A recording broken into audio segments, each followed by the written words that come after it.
All the way back in mid-2020, I released a dinosaur profile on Allosaurus, and it remains my most viewed video. But one part that inspired many comments was when I talked about Allosaurus Bite. While I said that I was not a proponent of the hatcheting scenario, some thought that I was. I did spend more time talking about it than other theories, so I understand the confusion. While I disagree with some commenters who claim that the theory has been debunked, as I do not think that the behaviour of extinct animals can be effectively debunked, it is unlikely, and the reasons why deserve attention. In the context of attacking sauropods, something to which Bob Backer has given the brilliant name brontophage, the inertia of the attack would have to come from the run-up, and the teeth pointed towards the prey. Even with Allosaurus' impressive gape, it's not enough. Allosaurus' relatively small, slashing teeth are also unsuitable. Against smaller ornithopods, this at first looks more valid. The neck could provide the force, and the gape would allow the lower jaw to pass the back, just barely, and allow the upper jaw to slam down. The wide gape is just enough in idealized circumstances. Very rare to find in the wild. The teeth that would be used in this kind of attack, though, would be severely damaged as teeth would strike the ornithopod's back. Allosaurus did not have the strong railroad spike teeth of Tyrannosaurus, which was suited to these strong, devastating bites. Therefore, Allosaurus would probably have lost several teeth each time this was done, which is not sustainable, even for a tooth-replenishing theropod. So the hatcheting scenario, while not exactly debunked, is pretty ineffective and unlikely. Before we go into some other ideas about Allosaurus, let's revisit some of Allosaurus' weird anatomy. The 2001 analysis of Allosaurus Bite being 2,148 newtons max caused much consternation in the comments. Some just dismissed this analysis, while others pointed to later analyses, which provided higher estimates. First, this was not reconstructed from a juvenile or a subadult age in Madseni as some suggested, but an adult 8.5 meter long Allosaurus fragilis. The method used was finite element analysis, the exact same method used for calculating the bite force of other dinosaurs, including Tyrannosaurus rex. Being 2001, while reconstructing the skull and its stress tests were fine, muscles were created out of clay for analysis. This is done digitally today, but the results would have been the same. The 2005 paper Bite Me that I looked at in relation to Deinonychus, although I underestimated its bite force in that case, also analysed Allosaurus. It produced a bite force of 20,311 newtons, but this was not the declared bite force. The authors used the 2,148 newtons as the actual bite force to check results, demonstrating the issues related to using the musculature of alligators in your finite element analysis. In 2012, a reconstruction of Tyrannosaurus rex using a fully digital FEA included a scanned Allosaurus skull for comparison. This resulted in 4,179 to 6,809 newtons from front to back of the jaw, with lowest estimates being 3,342 newtons and max estimates being 8,724 newtons. However, this is modelled with tyrannosaur jaw muscles, scaled down, but still tyrannosaurs. Not surprising really, as Allosaurus was just included in the analysis by way of a skull construction comparison. Another Tyrannosaurus-based analysis in 2021 used the Bite Me data to estimate the bite forces of various other theropods, including Allosaurus. This produced 8,323 newtons, but again, based on tyrannosaur musculature.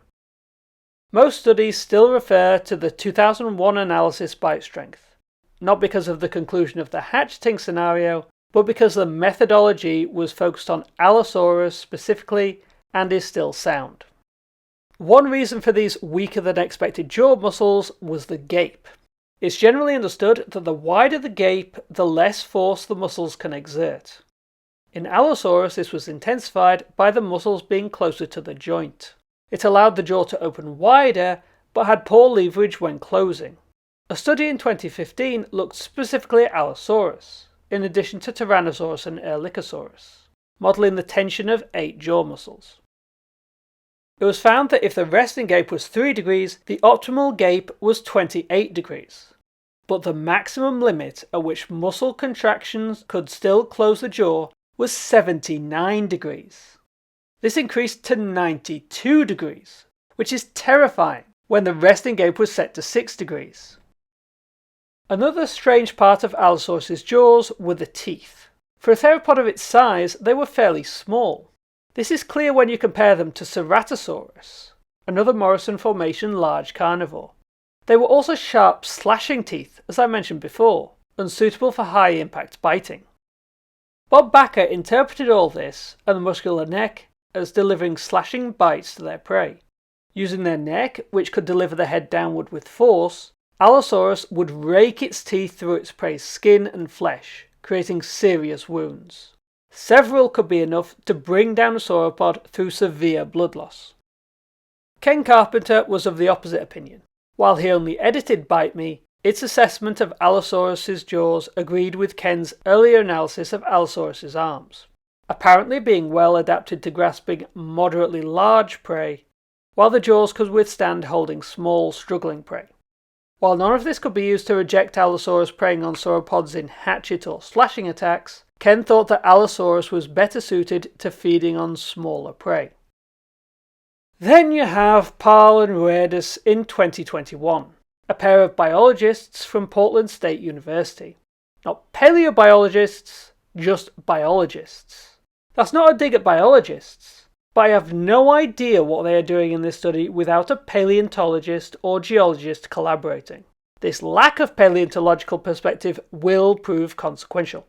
Their work received a lot of attention the same way Jack Horner gained notoriety in popular media, declaring that a famous apex predatory dinosaur was a scavenger.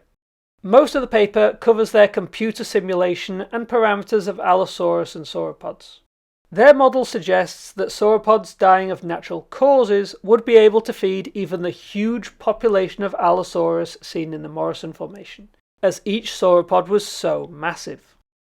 I have so many issues, but before I rip into this, I want to make clear their comparative anatomy part of the argument. They first bring up Allosaurus' weak bite, wide gape, and strong pulling neck, comparing these to the king vulture, which use these to rip up a carcass and devour it quickly. Let's leave out that they use the erroneous bite forces I brought up earlier, and implying a weak skull, despite the evidence to the contrary showing their unfamiliarity with the subject, but I am getting ahead of myself. Next they bring up Allosaurus' senses. Allosaurus did have poor stereoscopic vision, that is overlapping fields of view which allow for depth perception, poor hearing, and poor smell. All these speak to the authors against predator behaviour.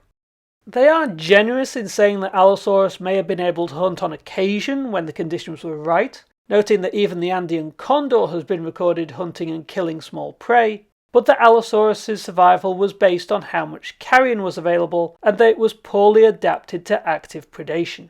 In their model, they do have Allosaurus hunting, giving it a 35% chance of killing the sauropod and a 10% chance of being killed. At first, this looks reasonable, and I thought so too, until I looked at the next condition. Allosaurus would only attack sauropods weighing 3 tons or less. Let me help you visualize this. Let's take the model's 2-ton Allosaurus, about 9.5 meters by my usual weight calculations. Using the weights I normally use for sauropods, this will be anything younger than an 11-year-old Apatosaurus, an 11-year-old Diplodocus, or a 14-year-old Camarasaurus. I don't have a growth curve for Brachiosaurus, but it will be about this big. Oh, I'm sorry? The model has all of these sauropods being 45-ton adults, heavier than any Morrison Formation sauropod by my numbers. Let me correct that. They will be this big. Yet 1 centimeter larger, no way an Allosaurus has a chance. Still, all these kinds of models have incorrect or missing variables, and it would be tantamount to scientific negligence not to bring that up. Pahl and Ruedus do bring this up, but they choose to focus on the decay rate of carcasses and the possibility of more aggressive and efficient insects.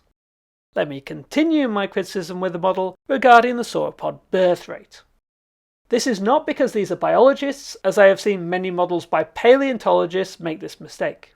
Pahl and Ruedus used the birth rate of elephants to ostriches and pat themselves on the back thinking that this was more than sufficient. However, clutches of up to 10 sauropod eggs have been found, far higher than the elephant average litter of 1. And several clutches would have been laid per year due to the low parental investment, resulting in a far higher infant and juvenile mortality. This would push it higher even than the birth rate of the parental caring ostrich. Moving on to the anatomy part of their argument. There is a common misconception these days conflating strong bites with apex predators. At first, this seems self-explanatory. Wolves, lions, tigers, hyenas, and wild dogs all have strong bites. They are also mammals. You could throw in crocodiles and sharks, but these are not dinosaurs. When modern dinosaurs attack, they do not tend to use their jaws, but their talons. Try telling that rabbit, don't worry, it's not that dangerous, it doesn't have a strong bite. Allosaurus had hands with deadly claws and even claws on its feet. Injuries to the foot bones indicate that these were also used in taking down prey. There is also the example of Labrosaurus, a jaw of Allosaurus that was deformed enough for Marsh to think it was a new dinosaur. It had broken and healed, meaning that this Allosaurus was hunting and, probably painfully, eating with a broken jaw. Parle and Ruedis, I'm betting, would point to the anatomy and claim that this individual survived on carrion, like other Allosaurus. But does this anatomical assessment hold up? First, let's note that weak bite and poor senses are the opposite of the arguments made by Jack Horner regarding Tyrannosaurus being a scavenger. I'm not against claiming that large theropods are scavengers in principle, I would just like some consistency. The scavenging model, as noted in the paper, does not work unless Allosaurus had a large carcass detection range. They claim this is fine as vultures use sight for detecting carcasses rather than smell. I would just like to remind them that this is fine for a bird flying hundreds of meters above the ground. You are far more likely to see a dead animal than smell it at that altitude. On the ground, however, even on a flat surface, an 8-meter high body will be obscured at 10 kilometers simply due to the curvature of the Earth. When you get hills, valleys and trees involved, now you know why even they said that most scavengers have a good sense of smell, while Allosaurus did not. Parle and Ruedis' model has the minimum detection range necessary at 6 kilometers. I know sauropod carcasses were big, but regularly spotting one from that distance on anything other than a flat plain seems unrealistic. In talking about how efficient vultures are at getting to a carcass first, consuming 85 to 90% of available meat before terrestrial scavengers arrive, they are actively brushing off the Morrison Formation pterosaurs, like Cephalodactylus, some estimated to have had a 2.5 meter wingspan, and about 50% heavier than the largest turkey vulture. While not regarded as a scavenging specialist, this would have been first on the scene of any sauropod that dropped dead. The only way Allosaurus would be first on the scene would have been to make the kill. Parle and Ruedis are against Allosaurus as a hunting animal considering its poor senses. But how sensitive do you have to be to find and stalk a herd of massive, slow-moving sauropods? Their footsteps shook the ground, and their fermenting gut would have stunk. You would have heard and smelled them from miles away, and, once found, they couldn't exactly run away. Parle and Ruedis concede that the poor binocular vision of Allosaurus is similar to crocodiles. They reject this comparison, however, as there is no sign that Allosaurus hid underwater. If they are making the claim that poor binocular vision is less important if you can get close to a target before you strike, I would say that Allosaurus could easily get close to a lumbering, stomping fart factory to start ripping into it, only as long as it was brave enough to face the consequences. And that leads me into evidence for Allosaurus being a predator. One is the huge mess of injuries Allosaurus suffered, exemplified by Big Al and Big Al 2. These display a plethora of injuries, including numerous broken and healing bones. If Allosaurus were taking carcasses for an easy meal, they were not doing a good job of it. Most carnivores are cautious by nature. You want food, but you need to be ready to hunt again. This caution is especially so in scavengers, which generally do not have the ability to fight off predators that can kill their food. If you can fight and kill carnivorous thieves, you can kill prey. Allosaurus tangled with some of the most fearsome dinosaurs around. Not just sauropods, but Stegosaurus. suffering a thagomizer blow in one case and breaking off a piece of Stegosaurus plate in another. The thagomizer was delivered to the Allosaurus's tail in a combat scenario, and the plate was bitten despite having no meat, so probably in an attack. If you're wondering how a weak bite could break a Stegosaurus plate, I'll get into that later. There is also the simple fact that not all Allosaurus were adults. It took 15 years for an Allosaurus to grow into an adult. During that time, they were very different animals, more agile and probably using those hands more for grasping. I've said before that in the Morrison Formation, for every herbivore, there was an age of Allosaurus out to get you. I did a bit of calculating myself, and while Allosaurus made up 73% of the theropod population, it made up 84% of the Morrison Formation's total carnivore biomass, requiring at least 84% of meat going to carnivores being eaten by Allosaurus, even more if it was warm-blooded. If Allosaurus wasn't a predator, what was the apex predator? Now the paleontology comes in hard. Farlow & Co.'s Dragons on the Landscape do a similar model for feeding Allosaurus with just sauropods. While they also underestimate, in my opinion, the birth rate of sauropods, it does make it more comparable to Parl and Roedis' analysis. They find that there is not enough megaherbivore meat to go round, and that Allosaurus would supplement their diet with smaller herbivores and or smaller carnivores. A conclusion that Parl and Roedis might have come to if they assumed that Allosaurus was a warm-blooded ectotherm rather than the endotherm that allowed for pure carcass scavenging. But what was the major discrepancy? Farlow & Co. knew that the Morrison Formation was not one thing, and chose to focus on Zone 5 rather than squish the whole 1.5 million square kilometre space and almost 10 million years of time together. Looking at Zone 1 also helps, as half the dinosaurs were theropods. Allosaurus equalled the number of sauropods, and those sauropods, Haplocanthosaurus and Dystrophaeus, were among the smallest sauropods of the Morrison Formation. Not something you could build an apex mega-carnivore scavenger community on. But if Allosaurus was a predator of sauropods, and the Hatchett scenario and Bob Backer's slashing attack seems dubious, how could Allosaurus use all those anatomical anomalies to enable brontophagy? The answer might lie in a 2003 analysis that has received much less attention than Backer's slashing attack and certainly less than Rayfield & Co.'s Hatchet. In this interpretation, Allosaurus would target some convex part of the sauropod that it could get some purchase on, the neck, leg, or a fold of flesh between the leg and the belly. Many of these points would be difficult to get the jaws around, hence the wide gape. The muscular and flexible neck of the Allosaurus would help aim the bite. Allosaurus's poor binocular vision would not hinder it at these close quarters, similar to ambushing crocodiles. The neck would push the head downward, digging the upper teeth into the skin. The adductor jaw muscles would then engage and the jaw would close. The weak force of the adductors would be enough for the lower teeth to pierce the skin, anchoring the upper jaw in place. This is bolstered by the Bite Me analysis, which determined that the lower jaw was resistant to bending and twisting towards the front. The strong construction of Allosaurus' skull would help as the sauropod bucked and tried to rid itself of the predator. Once this was done, Allosaurus might have pulled backwards with its incredibly strong neck muscles to rip off a chunk of flesh. This is how it might have been able to break a Stegosaurus plate if it got between the Allosaurus' jaws. On a sauropod, this would either inflict a deadly wound or be used for flesh grazing. But Anton and Co. argue that Allosaurus could then bring its massive claws into play. They and Backer agree that Allosaurus' strong arms argue for their use in bringing down small and large prey. The idea is that an Allosaurus did not deliver one devastating attack bite, as no single attack from an Allosaurus-sized carnivore would affect a sauropod.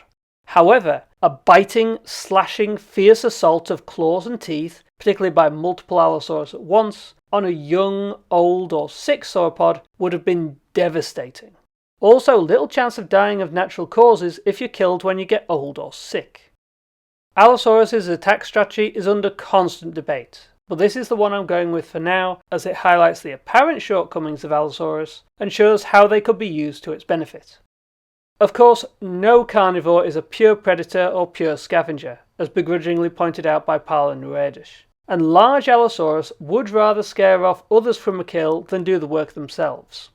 There is some possible evidence of face biting in Big Al too, which is not uncommon among carnivores fighting over spoils. and indicates group dynamics existing in Allosaurus too.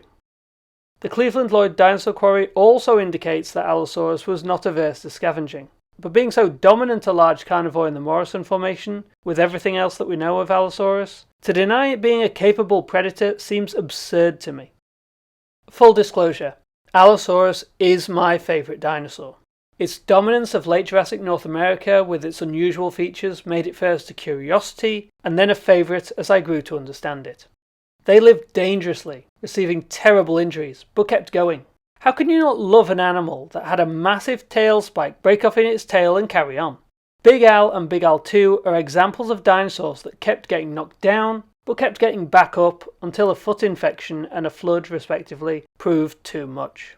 Their sauropods weren't the biggest ever, but if any animal can be called a brontophage, a thunder eater, I think it's this one. While we're on the subject of Allosaurus, there is some news regarding Saurophaganax. It's a chimera of theropod and sauropod bones. A 2024 analysis identified some of the bones belonging to a diplodocid, so no wonder there were differences with Allosaurus. The name Saurophaganax maximus is now dubious. The theropod parts look like Allosaurus, some distinct enough to look like a new species, though seemingly not a new genus. The analysis tentatively proposes the name Allosaurus anax, as Maximus was tied to the now defunct Saurophaganax. Naming the new species Ruler from Saurophaganax is nice, particularly as it is the part that was added to the original name to differentiate it from a taken name of a tyrant flycatcher. The bone at the centre of the Saurophaganax name is probably closest to an Apatosaurus. Whether it's a known species, a new species, or a new genus is dubious at the moment, but the way something like this can be called the biggest lizard-eating ruler sounds perfect for the history section of one of my dinosaur profiles. Thanks for watching. Like, subscribe, ring the bell for updates, drop a comment to say hello and up engagement, and share with those who have a desire for more dinosaur talk. As I learn more and my views change, as they should when new information comes to light, I will be adding little addendums to the descriptions rather than waiting for a new video to highlight them. Just something to look out for as the videos age. If you can afford it, you can join my Patreon for early access and exclusive content. And join these lovely people, especially Aracobia, Dracano, Miss Neb Savage, Liam Mackin, Big Red Dinosaur, Kiran Dugirala, and DB Fassbinder. Thank you all and everyone on YouTube for your support and response to my latest Triceratops dinosaur profile. This one took longer than I thought it would, and I went down a kind of rabbit hole, but that's what you get with me.